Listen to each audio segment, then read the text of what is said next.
ప్రేక్షకులు స్వాగతం. వేదిక టీవీ చేపడుతున్న సర్వే ఏదైతే ఉందో ఇది కేవలం ప్రజల అభిప్రాయాలు మాత్రమే. వేదిక టీవీ అభిప్రాయం కాదు. నిజాన్ని నిర్భయంగా ప్రజలతో మాట్లాడి చర్చించడానికి వేదిక టీవీ ఎల్లప్పుడూ కృషి చేస్తుంది. ఇందులో భాగంగా ఈరోజు నల్గొండ జిల్లాకు రావడం జరిగింది. మరి నల్గొండలో ఉన్నటువంటి ఆర్టీసీ బస్ స్టాండ్కి చాలా గ్రామాల నుంచి ప్రజలు ఇక్కడ రాకపోకలు సాగిస్తుంటారు. మరి ఇక్కడికి వచ్చిన ప్రజల్ని ఇప్పుడున్నటువంటి కాంగ్రెస్ హయాంలో రేవంత్ రెడ్డి గారి పాలన ఏ విధంగా జరుగుతుంది, మరి రేవంత్ రెడ్డి గారు ప్రవేశపెట్టిన ఈ 6 గ్యారెంటీలు కానీ సంక్షేమ పథకాలు కానీ లబ్ధిదారులకు ఏ విధంగా లబ్ధి చేకూరుతున్నాయి, మరి గతంలో కేసీఆర్ గారి పాలన ఏ విధంగా జరిగింది అనే విషయాన్ని ఇక్కడ ఉన్న ప్రజలతో మాట్లాడి వాళ్ళ యొక్క అభిప్రాయం తెలుసుకునే ప్రయత్నం చేద్దాం. రిపోర్టర్ కార్తిక్ గౌడ్, వేదిక టీవీ. మీ పేరమ్మా? సుజాత. ఏం చేస్తారమ్మా? వ్యవసాయం చేస్తాం. గ్రామం, మండలం? మునుగోడు మండలం, గ్రామం పల్వెల. సీఎం రేవంత్ రెడ్డి గారి పాలనలో వ్యవసాయదారులకు ఎలా ఉందంటారు, దానిపైన మీ అభిప్రాయం ఏంటమ్మా? వ్యవసాయదారులకు ఏం చేస్తుండు? ఏం చేయట్లేడు రేవంత్ రెడ్డి. అన్ని ఆయన ఇస్తాన్నయి, ఒక పావులంతు కూడా ఇవ్వలే ఏవైనా. ఇంకేం మంచిగా చేసిండు ఆయన? అన్ని అబద్ధాలే. ఆయన అన్నయ్య చారానంతు మందికి కూడా న్యాయం చేయలేకపోతుండు. ఇంకేముంది ఆయన గురించి చెప్పనీకు? మరి గతంలో కేసీఆర్ గారి పాలనపై మీ అభిప్రాయం ఏంటమ్మా? కేసీఆర్ సరే ఏదో ఒకటి రెండు చేయలేకపోయిండు, కానీ చాలా వరకు చేసిండు. ఒక డబల్ బిల్డింగ్ ఇవ్వలేకపోయిండు కేసీఆర్. ఏదో దళిత బంద ఏదో అన్నారు కదా, అదొకటే చేయలే కేసీఆర్. అన్ని చేసిండు. ఈయన మాత్రం ఏది సరిగ్గా చేయలేకపోతుండు. మరి వ్యవసాయదారులకైతే ఏం చేస్తలేడు. మాకు 2 లక్షలకు ఎక్కువ ఉంది, ఇక కాదంటే ఎగస్ట్రా ఉన్నాయి కట్టమంటే కట్టినాం. అట్లా కూడా కాలే, కట్టినాక కూడా కాలే. మరి ఎవరికో ఒకరికి న్యాయం జరిగిందిలే అందులో కూడా, కానీ చాలా వరకు అయితే న్యాయం జరగలే. చాలా మంది జరగలే న్యాయం. మరి ఇప్పుడు ఈ కరెంట్ కానీ గ్యాస్ కానీ అందుతున్నాయి అంటారు గ్రామాలలో? లేదు, గ్యాస్ అందుతలేదు. కరెంట్ అంటే కొందరికి వస్తున్నాయి కొందరికి కరెంటు. సరే, దానివల్ల చారానంతు న్యాయం జరిగింది కరెంటు, కానీ అది కూడా అందరికైతే జరగలే. సన్న బియ్యం గురించి ఎలా అంటానమ్మా? సన్నం ఎలా ఉన్నాయంటారు? బియ్యం మేము తేయలేదు అయ్యా, ఇంకా వచ్చినాయి అనేది తెలిసింది, ఇంకా తేయలేదు. థ్యాంక్స్ అమ్మా. సార్ నమస్తే. మీ పేరు సార్? నా పేరు జక్కు నరసింహ. ఏం చేస్తుంటారు సార్? నేను వ్యవసాయం చేస్తాను. గ్రామం, మండలం? గ్రామం తెరాడిగూడెం, మండలం గుర్రంపూడి, నల్లగొండ. సీఎం రేవంత్ రెడ్డి గారి పాలనపై మీ అభిప్రాయం ఏంటి సార్? సీఎం రేవంత్ రెడ్డి గారి పాలన మొత్తం రైతు వ్యతిరేకంగా ఉంది. మొత్తం ప్రజల్ని మోసగించే మాటలు వచ్చిన తర్వాత, అధికారంలోకి వచ్చిన తర్వాత 100 రోజుల్లో 6 గ్యారెంటీలు అమలు చేస్తానని చెప్పిండు. కానీ 480 రోజులైనా ఇప్పటికీ ఏ హామీ కూడా సక్రమంగా అమలు చేయలేదు. ఒకటి మహిళలకు ఫ్రీ బస్ అని పెట్టిండు, అదొక్కటి తప్ప ఏది కూడా అన్ని అరకొరగా నడుస్తుంది. గ్యాస్ సబ్సిడీ 2 నెలలు వేసి మళ్ళీ ఇస్తలేడు. 500 గ్యాస్ సబ్సిడీ 370, 950 తీసుకుంటారు గ్రామాల వాళ్ళు. వీళ్ళు 950 కడితే అందులో 350 రూపాయలు సబ్సిడీ పడుతుంది. ఇది కూడా రేషన్ కార్డు ఉన్న వాళ్ళకు అధికారులు నెంబర్లు తప్పు కొట్టి ఆఫీసుల చుట్టూ ఇంకా సంవత్సరం గడిచినా ఆఫీసుల తిరుగుతున్నా ఆ సమస్య పరిష్కారం అవుతలేదు. గ్యాస్ సబ్సిడీ కానీ రేషన్ సబ్సిడీ కానీ ఇప్పటికీ వస్తలేదు వాళ్ళకు. రేషన్ కార్డు లేని వాళ్ళకు సరే అదే వస్తనే లేదు.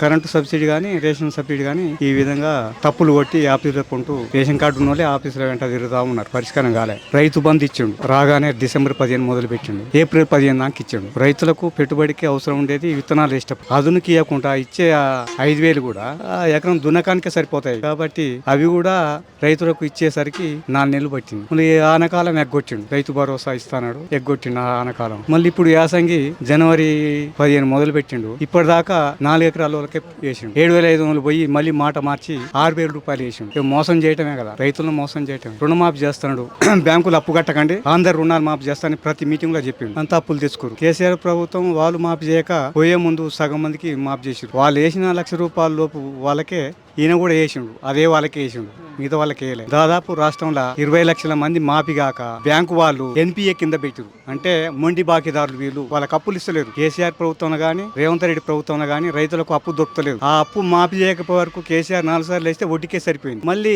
ఈ రేవంత్ రెడ్డి ప్రభుత్వం కూడా కేసీఆర్ వేసిన సగం మందికి వేసిండు. మళ్ళీ 50,000 ఉన్నారు, 90,000 ఉన్నారు, 1,00,000 రూపాయల లోపు 70,000 ఉన్నారు మాఫీ కాని వాళ్ళు. 2 లక్షల పైన ఉంటే మాఫీ చేయనని చెప్తుండు. భార్య భర్తలకు కలిపిండు. అంతకుముందు కుటుంబం అని చెప్పలేదు, రైతులు మాఫీ చేస్తాడు. మరి ఆడవాళ్లకు, భార్యకు, భర్తకు ఇద్దరికి భూమి ఉంటది, ఇద్దరు వ్యవసాయం చేస్తారు. మరి ఆ రైతు కుటుంబం అప్పుల్లో ఉంది కాబట్టి ఆ అప్పులు తీరుస్తున్నారు, రైతుల్ని రుణవిముక్తులు చేస్తున్నారు. కాబట్టి రుణవిముక్తి చేయట్లేదు, రైతు అప్పులే ఉండాలని చెప్పి కేసీఆర్ గాని, ఈ ఆదోర గాని, ఈ దొర గాని, ఇద్దరు దొరలు రైతులు అప్పుల్లో కూరుకుపోతే ఈ భూములు మొత్తం కార్పొరేట్ కంపెనీలకు అప్పచెప్పే విధంగా వీళ్ళ ప్లాన్. మోదీకి వారసులు వీళ్ళు. మోదీ రైతు వ్యతిరేకి. మోదీ నల్ల వ్యవసాయ చట్టాలు తీసుకొచ్చిండు, 3 చట్టాలు కార్పొరేట్ కంపెనీలకు అప్పచెప్పాలని చూసిండు. ఈ రైతాంగం మొత్తం లక్షలాది మంది ఢిల్లీలో ధర్నా చేశారు కదా, డిసెంబర్లో 2020 నవంబర్ 26 నుంచి డిసెంబర్ 13 వరకు చేశారు. అందువలన రైతు వ్యతిరేకి మోదీ అవసరం కొద్దిగా మాట్లాడుతుంటారు. రైతులను ఆదుకుంటా అని చెప్పిండు, రైతులకు క్షమాపణ చెప్తాను దేశవ్యాప్తంగా అన్నాడు.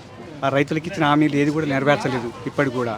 మళ్ళీ కార్పొరేట్ కంపెనీలకు అప్పచెప్తానికే మార్కెట్ మొత్తం జాతీయ మార్కెట్ వ్యవసాయ ముసాయిదని ఒకటి తీసుకొచ్చారు. మార్కెట్ మొత్తం ప్రైవేట్ కొప్ప చెప్తే అదాని అంబానీలకు కొప్ప చెప్తే ఈ రైతులు మొత్తం అందులో ఆ దోపిడి గురవుతారు. కాబట్టి రేవంత్ రెడ్డి గాని, కేసీఆర్ గాని, మోదీ గాని వీళ్ళ పరిపాలన రైతు వ్యతిరేక, కార్మిక వ్యతిరేక పరిపాలన సాగుతుంది. రైతుల్ని మోసం చేస్తారు. రైతులకు నిండు సభలు, శాసనసభల రేవంత్ రెడ్డి గారు అప్పుడే మాఫీ చేసాం, రైతులందరూ మాఫీ చేసాం, 2 లక్షల ఉన్న వాళ్ళకి మాఫీ చేయమని చెప్తారు. మాఫీ చేయకుండానే మాఫీ చేసిన చెప్తున్నంటే రైతులు ఎంత మోసం చేస్తారు. కుటుంబం అన్నప్పుడు భార్యకు ఉంటుంది, భర్తకు ఉంటుంది అప్పు. ఇద్దరి మాఫీ చేయాలిగా, ఇద్దరికి కలిపితే 2 పైన ఉంటుంది. ఆ 2 లక్షలు నువ్వు అన్న మాట ప్రకారం 2 లక్షలు వేసినా మిగతా రెన్యువల్ చేసుకుంటారు బ్యాంకుల్లో.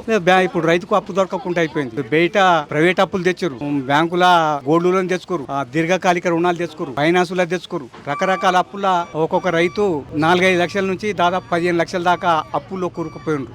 80% మంది రాష్ట్రంలో రైతాంగం మొత్తం అప్పులనే ఉన్నారు. కాబట్టి అప్పులని మాఫీ చేయాలి. రైతాంగం మొత్తం తీవ్ర వ్యతిరేకత ఉంది రేవంత్ రెడ్డి ప్రభుత్వం మీద. కాబట్టి రేవంత్ రెడ్డి పాలన అంత మోసకారి పాలన, ప్రజల్ని మోసగించే పాలన, ప్రజాపాలన పేరుతోటి ప్రజల్ని మోసగిస్తుంది. మిగతా గ్యారెంటీలు కూడా రేషన్ కార్డు కానీ, వృద్ధాప్య పింఛన్లు కానీ ఏవి కూడా అమలు చేయట్లేదు. రేషన్ కార్డు ఇప్పటి వరకు ఇవ్వలే. ఇస్తామని చెప్పి దరఖాస్తులు తీసుకురు, మళ్ళీ 2 దరఖాస్తులు తీసుకురు. ఇందిరమ్మ కమిటీలు అని పెట్టి, ఇందిరమ్మ కమిటీలు ఎందుకు, అధికారులే ఉన్నారు. అందరు పన్నులు కాడుతున్నారు కాబట్టి అందరికి ఇవ్వాలి, అర్హులైన పేదలందరికీ ఇవ్వాలి. కాబట్టి ఇందిరమ్మ కమిటీలు అని పెట్టి ఆ కమిటీలు ఏం చేస్తారు, వాళ్ళు ఏం చేస్తారు, అంతా రాజకీయ ప్రయోజనాల కోసం వాళ్ళు ప్రజల్ని మోసగిస్తారు. అందరికి ఇవ్వాలని మేము డిమాండ్.